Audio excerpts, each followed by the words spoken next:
Salut à tous, aujourd'hui on est le 7 août, voilà, et donc je suis ici à Toronto, comme c'est marqué ici avec les signes, les grosses lettres.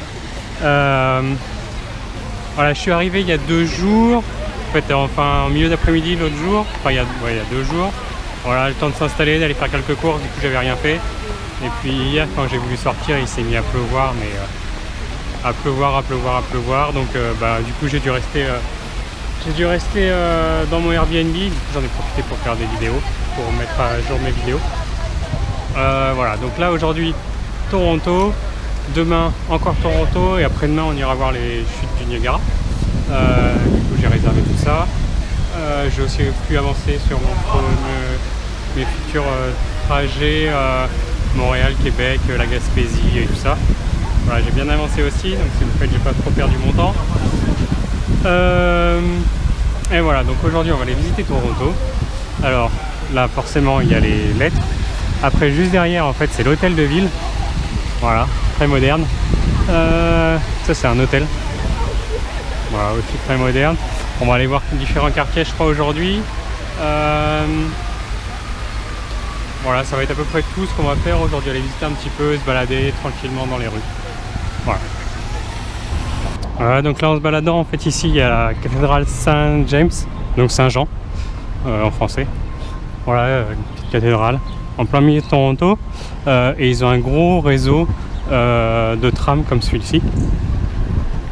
Il y en a dans tous les sens. Vous voyez toutes les lignes électriques qu'il y a au carrefour, parce que ça va dans les deux sens, il y en a partout. Voilà, ils sont très avancés là-dessus, ils ont beaucoup de trams ici. Donc là on continue de se balader, on va aller au Farmer Market, qui est un marché hyper connu ici à Toronto. Voilà, pour aller voir comment c'est un petit peu à l'intérieur. Et puis après, je sais qu'il y a dans la ville, il y a des murs tagués, donc on ira voir ça aussi après. Voilà, et puis après on va voir, je sais pas encore. Hop, ça y est, on est arrivé donc au Saint-Laurence Market. Voilà, on va aller voir maintenant à l'intérieur comment c'est. Il y a plein de choses apparemment. Enfin, il y a beaucoup de monde en tout cas qui y va. C'est un lieu assez touristique et c'est très grand.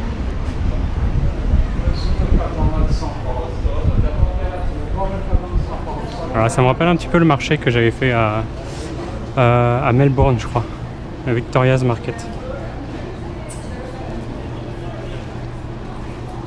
Bon, ça y est, j'ai fait un peu le tour. Donc c'est un vrai marché, hein. Ici il y a des légumes, il y a beaucoup de bouchers. Voilà, beaucoup de bouchers. Comme vous voyez là, sur les étals, il y en a plein. Il y a des poissonniers tout au fond. Et après il y a des marchands de fromage aussi qui vendent du fromage français, qui vendent du fromage d'un peu partout, italien, anglais, etc. Mais oui, du fromage canadien bien sûr. Voilà, des olives. Voilà, c'est un peu comme nos marchés à nous en fait. Et ça continue aussi au sous-sol. Donc on va aller voir ça. Voilà. Et du coup tout au fond, avec les poissonniers, il y en a un qui fait des fish and chips. Donc j'ai mangé ça. Parce que là, maintenant il est 2h. Donc j'ai été manger un fish and chips. Voilà, ça coûte vraiment pas cher. J'ai dû payer 13 $. 13 $, ça fait un peu moins de 9 €.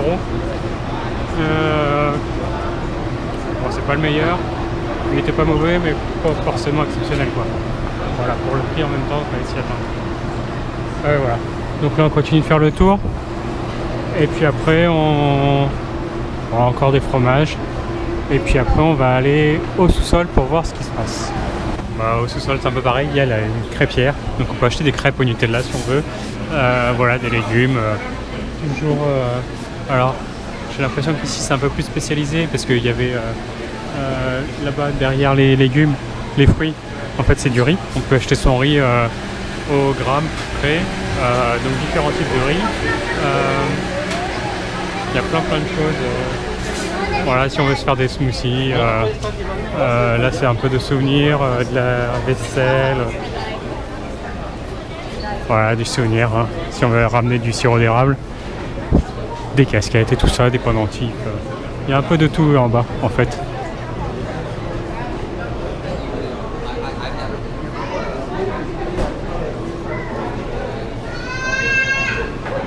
On peut même manger des sushis et tout ça. Là il y a du pain frais. Voilà, dire ça ressemble à nos baguettes. Il y a même des pains au chocolat ici. Donc c'est assez bizarre parce que c'est avec des amandes au-dessus. Sinon avec du sucre glace. Ah, c'est bizarre. Mais c'est hyper rare de trouver ça. J'en ai jamais vu encore. Parce que du coup Toronto c'est un petit peu le Canada américain quoi. C'est une grosse partie américain. D'ailleurs ici on parle anglais. On parle pas français. Parce qu'on est dans la partie anglaise. Donc voilà. Voilà, maintenant je me trouve dans le quartier donc Distillery District. Voilà, ça va être juste en face. Donc c'est un nouveau quartier qui a été rénové. Bon, comme son nom l'indique, lié à la distillerie. Hein. Ils vont pas chercher très loin. Voilà, donc on va aller se balader un petit peu dans ce quartier qui a été rénové. Bah, c'est très beau apparemment. Donc on va aller voir ça. Et après on retournera. Là on est dans l'est de Toronto. Donc on ira voir après, on y retournera dans le centre-ville. Plus. Et donc ça a été un quartier qui a été rénové pour faire des boutiques. Pas mal de boutiques. Il y a des restaurants, il y a des cafés. Il y a... Je sais pas quoi d'autre, mais on va découvrir. Hein. Je regarde un petit peu, mais je vais pas tout regarder. Donc là ils ont fait leur grille des amoureux. Comme chez nous. Bon, et après, à part manger, il fallait bien un dessert. Donc dans la distillerie district ici. Là je suis dans une gelateria, enfin comment on dit, marchand de glace. Voilà, qui font leur propre glace ici. Voilà, tout ça c'est leur laboratoire de glace. Et du coup ici c'est très connu, c'est la glace au chocolat. Donc j'ai pris ça avec glace banane et c'est hyper bon. Franchement c'est très bon. Les deux boules c'est 5,75 $, ça fait 4 € à peu près. Mais ça vaut vraiment le coup. Moins de 4 €, mais c'est hyper bon, vraiment. Voilà. Voilà, on continue la petite balade. Bon, c'est tout petit, hein, il n'y a pas beaucoup de rues. Voilà, beaucoup de cafés, comme je vous l'ai déjà dit. Mais très sympa. Avec ici une sculpture, donc une antenne qui est tombée, voilà, ça représente ça.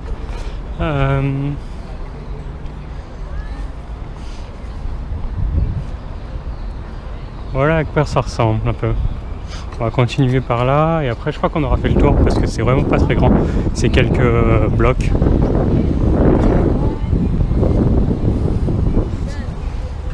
Bon, après il y a des magasins d'artistes où il y a des photographes, des qui font leurs propres vêtements, des choses comme ça. Voilà, et donc là on arrive à la fin du Distillery District. Et derrière, donc là avec un petit cœur, derrière on voit les gros buildings de Toronto. Donc on va aller par là pour maintenant aller voir l'allée où il y a plein de tags apparemment. Voilà, quoi. Là on traverse un petit parc comme ça, au pied d'une église. Voilà. Plutôt sympa. Et du coup Toronto, donc c'est presque 3 millions d'habitants je crois, en tout cas plus de 2 ça c'est sûr, et c'est considéré comme ça ressemble un peu à New York mais sans le stress. Voilà, les gens sont plutôt cool.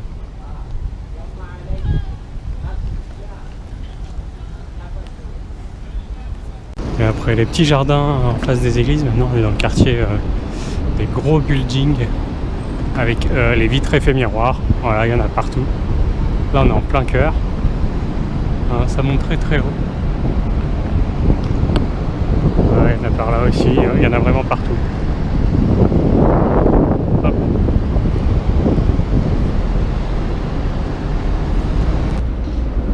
Et ça y est, on est arrivé, donc ça s'appelle Graffiti Alley. Voilà, l'allée des graphes. Et voilà à quoi ça ressemble.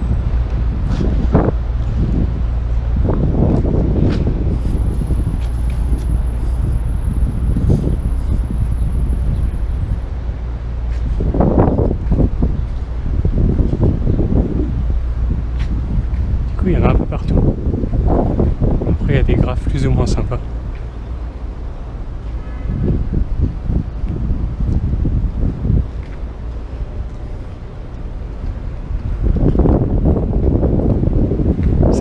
d'avoir fait de cette rue un truc assez touristique quand même. Il y a du monde là-bas aussi. Là on a une tête de mort.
Il y en a plein là. Celui-là il est sympa.